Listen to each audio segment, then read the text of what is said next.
तो क ख ग से शुरू हुई ये जंग कहां तक पहुंच जाएगी किसी ने भी नहीं सोचा था, क्योंकि मिर्जापुर के सीजन 2 के बाद फाइनली हमें सीजन 3 देखने को मिला। और इसमें बहुत सारी चीजें थी जिनके ऊपर बात करना जरूरी है, बट मैंने सोचा कि एक रिव्यू करने की बजाय एक स्पॉइलर टॉक और एंडिंग एक्सप्लेन टाइप का वीडियो किया जाए जिसमें हम अच्छे से खुल के बात कर पाए। तो सबसे पहले सीजन 3 के एंड से शुरू करते हैं। ये सीजन बेसिकली एक स्लो बर्न टाइप का था जिसमें हमको ऐसा लगा कि अब कुछ होगा, अब कुछ होगा, अब कुछ होगा, और जब कुछ हुआ तो ऐसा लगा नहीं कि कुछ हुआ है बेसिकली। और इसका मेन रीजन मुझे ऐसा लगता है कि कैरेक्टर्स के साथ में वो कनेक्शन फील ना हो पाना। मतलब सीजन 1 में हम बबलू भैया से बहुत अच्छी तरह से कनेक्टेड थे, तो उनके साथ में जब वो हेड शॉटगन वाला पूरा कांड करते हैं मुन्ना भैया, तो चीजें काफी डिफरेंट फील होती है। और फिर वही सेम चीज जब सीजन 2 में मुन्ना भैया के साथ में होती है तो ऐसा लगता है गोली उनके दिल पे नहीं बल्कि हमारे दिल पे लगी हो। और सीजन 3 में बहुत लोगों ने कहा था कि भाई दिल उल्टी साइड पे होगा, डेक्स्ट्रोकार्डिया हो सकता है आदमी को, मेडिकल का ज्ञान यहाँ पे नहीं। लेकिन सीजन 3 की स्टार्टिंग में सारे अरमानों को आग में झोंक दिया मेकर्स ने, बिकॉज मुन्ना भैया के रिटर्न की पॉसिबिलिटीज अब उतनी ही बची हैं जितनी रॉबिन के आंखें वापस आने की। स्पीकिंग ऑफ विच हम लोग पहुंच जाते हैं सीजन के एंड में, क्योंकि ये सारी की सारी चीजें एक स्पाइरल के फॉर्म में वर्क कर रही होती है। हमको पता चलता है गुड्डू भैया गोलू के गायब होने से इतना ज्यादा परेशान हो जाते हैं कि वो वही सारी चीजें करना शुरू कर देते हैं जो उन्होंने एक्चुअली सीजन 1 में करी थी, मतलब वही नशा पत्ती वाला काम। और इस चक्कर में वो रॉबिन को ही प्रिंस ओब्रायन बना देते हैं गेम ऑफ थ्रोन्स के स्टाइल में, टेबल वेबल तोड़ करके। और फिर उसको रियलाइजेशन होता है कि एक्चुअली उसने कर क्या दिया है। तो उसकी माँ और उसकी बहन जो उसको बहुत टाइम से ऐसे बेनिफिट ऑफ डाउट दे रही थी, वो भी उसके खिलाफ गवाही देने को तैयार हो जाती है और उसको सजा दिलाने के लिए भी।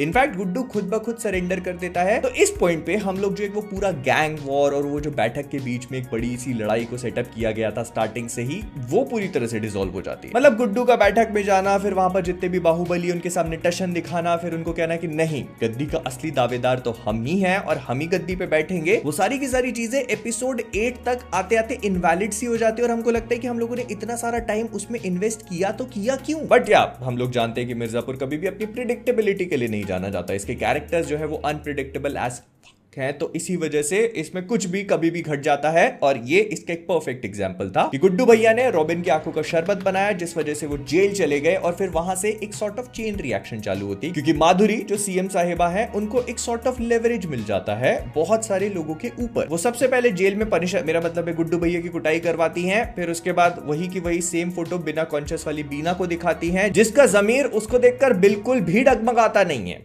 क्या किस चीज की बनी हुई है ये औरत भाई। इसी महिला ने उसको पुश किया था ड्रग्स की तरफ, और फिर उस वजह से जब वो जेल पहुंच गया तो फिर वो देखकर उसको कुछ लगा तक नहीं, एक सेकंड के लिए वो हेजिटेट करती है कि देखो क्या क्या हो गया, but it was gone before it even started. लेकिन अपने भाई के इन्हीं कांडों को देखकर डिम्पी पहुंच जाती है सीएम साहिबा के पास और उनको बता देती कि आपकी पिताजी के मौत के जिम्मेदार जो है वो शरद शुक्ला जी हैं। और फिर इस बात से भड़क जाती है माधुरी जी।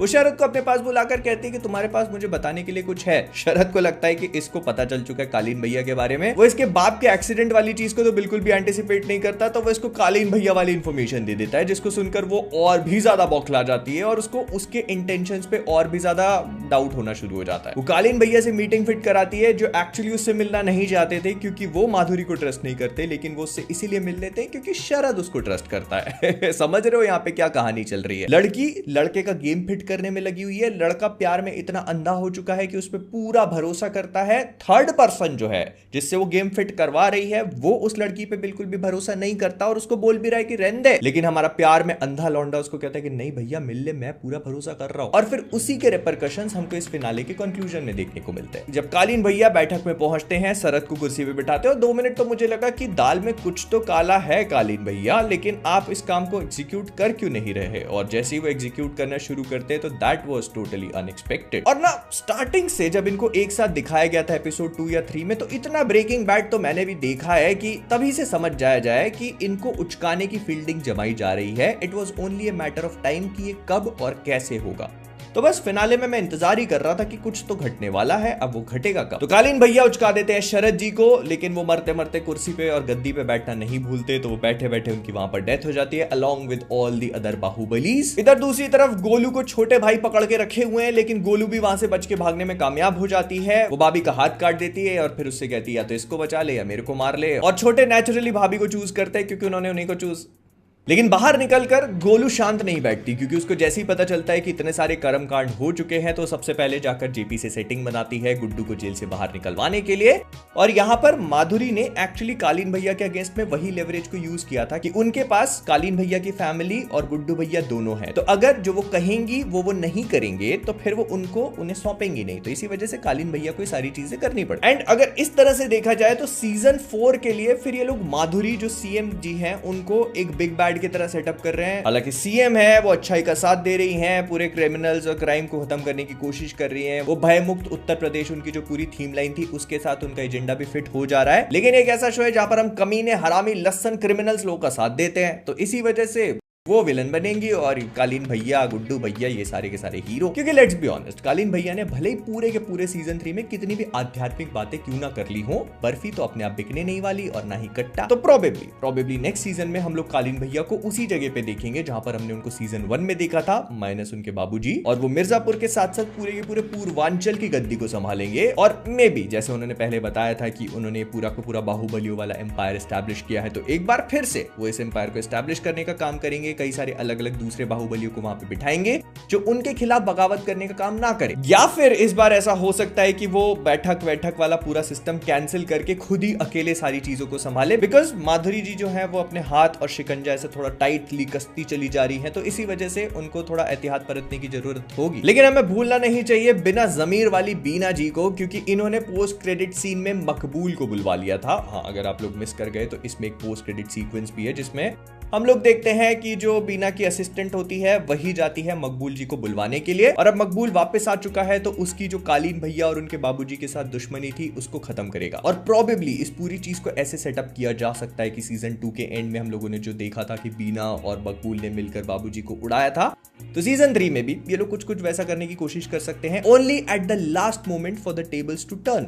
मतलब आखिरी मोमेंट पे जाकर कुछ ऐसा ट्विस्ट मारा जाएगा कि कालीन भैया को ये सारी की सारी चीजें पहले से ही पता थी और वो मकबूल और बीना के साथ शुरू से ही गेम खेल रहे थे, तो वो उनको चकवा दे। बिकॉज आखिरकार कब तक ये गेम खेलती रहेंगी बीना जी, क्योंकि सीजन 2 में कहीं ना कहीं कालीन भैया को इस बात की भनक पड़ जाती है कि कोई अंदर का ही आदमी है जो उनको धोखा देने की कोशिश कर रहा है। और सीजन 3 में तो उनको मौका नहीं मिला, लेकिन सीजन 4 में जैसे ही वो मिर्जापुर की गद्दी संभालेंगे तो फिर वो उस अंदर के आदमी को ढूंढने की कोशिश करेंगे, और तब उनको पता चलेगा कि आदमी नहीं, ये तो औरत है, और मेरी खुद मतलब उनकी खुद की। लेकिन फिर एक स्टोरी और भी है जो हम लोगों ने एंड में देखी, और वो थी गुड्डू और गोलू की। दो फाइनली तो लवर्स अपने लव को कन्फेस कर चुके हैं सीजन 3 के एंड में, और सीजन 4 की कहानी वहीं से शुरू होगी। लेकिन जितना हंकी डोरी ये साउंड कर रहा है और दिख रहा है, प्रोबेबली उतना होगा नहीं, क्योंकि लेट्स बी ऑनेस्ट, गुड्डू और गोलू दो सिक्के के बहुत अलग अलग पहलू हैं, जहां पर एक तरफ गुड्डू बुद्धि का इस्तेमाल करने के बजाय बल का प्रयोग करता है, वहीं दूसरी तरफ गोलू दिमाग का इस्तेमाल करती है, और यही इन दोनों का कॉन्फ्लिक्टिंग नेचर है। उसके ऊपर से गोलू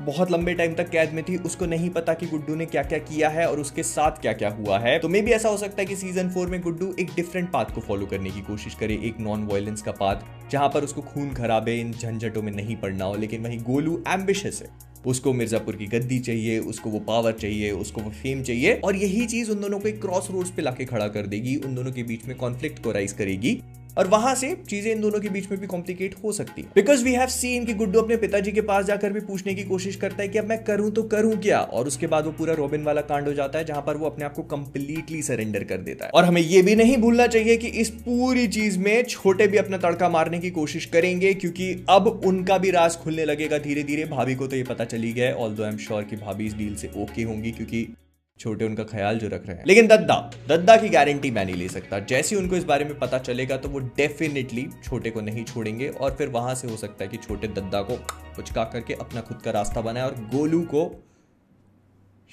लेकिन हाँ, ये तो हो गए पुराने characters. I am very sure कि सीजन 4 अगर ये लोग बनाते हैं, जो अब काफी ऑब्वियस है कि बनाएंगे ही, अब सवाल ये है कि अगले 4 साल इसके लिए इंतजार ना करना पड़े, तो उसमें हमें काफी सारे नए कैरेक्टर्स भी देखने को मिलेंगे, क्योंकि बहुत सारे कैरेक्टर्स तो उचका ही दिए ना इस सीजन में। तो वो कौन सी ट्रैजेक्टरी पकड़ते हैं, कौन से पाथ्स को चूज करते हैं, ये देखने में काफी इंटरेस्टिंग होगा, क्योंकि ये एक ऐसा यूनिवर्स है जहां पर कोई भी दूध का धुला नहीं होता, हमारी दुनिया की तरह। और अगर हमारी दुनिया की कहानियां देख देख कर बोर हो चुके हो तो ये फ्यूचरिस्टिक कल्कि का वीडियो जाकर देख सकते हो। और कोई कह रहा था कि अगर सब्सक्राइब करें तो मिर्जापुर का सीजन 4 जल्दी आता है, ट्राई करके देखना एक बार।